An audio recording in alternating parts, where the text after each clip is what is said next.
بسم اللہ الرحمن الرحیم نحمده ونصلی ونسلم علی رسولہ الکریم وعلی آلہ الطیبین واصحابہ الطاہرین اما بعد۔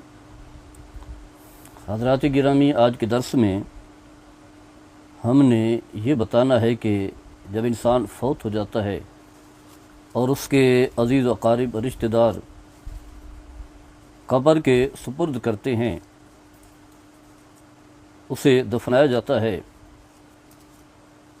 تو اس کے بعد جو ہے کب حساب و کتاب کا سلسلہ شروع ہوتا ہے۔ منکر نکیر آتے ہیں اور آ کر کے سوالات کرتے ہیں۔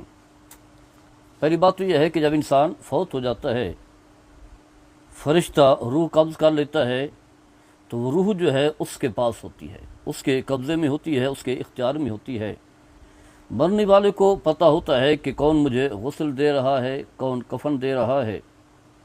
تو یہ غسل اور کفن کے معاملات کے بعد پھر نماز جنازہ پڑھا جاتا ہے، اور پھر اسے لے کر، میت کو لے کر لوگ قبرستان جاتے ہیں، قبر میں اسے دفنایا جاتا ہے۔ جب رشتہ دار اسے دفنا لیتے ہیں، قبر کے سپرد کر لیتے ہیں اور وہ واپس آتے ہیں، تو مرنے والا ان کے آہٹ کو بھی سن رہا ہوتا ہے، یعنی جو پاؤں کی آہٹ ہے، چلنے کی جو آہٹ اور آواز ہے، اسے بھی وہ سن رہا ہوتا ہے۔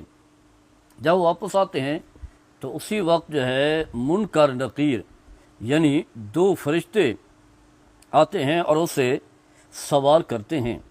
3 سوال ہوتے ہیں، بعض نے دیگر سوالوں کا تذکرہ بھی کیا ہے، لیکن صحیح حدیث سے جو ثابت ہے وہ 3 طرح کے سوالات ہیں۔ ایک تو اللہ تعالیٰ کی ذات کے بارے میں، دوسرا دین اسلام کے بارے میں، اور تیسرا جو ہے رسول اللہ صلی اللہ تعالیٰ علیہ وسلم کے بارے میں۔ اس حوالے سے چند حدیث جو ہے بطور استدلال کے پیش کرنا چاہوں گا۔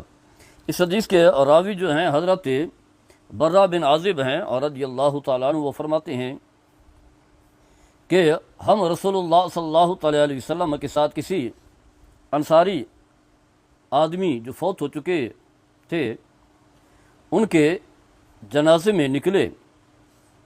جب ہم قبر پر پہنچے، یعنی جنازہ پڑھنے کے بعد دفنانے کا مرحلہ آتا ہے، قبر کے سپرد کرنے کا مرحلہ آتا ہے، تو ابھی لحد جو ہے تیار نہیں ہوئی تھی، قبر پوری تیار نہیں ہوئی۔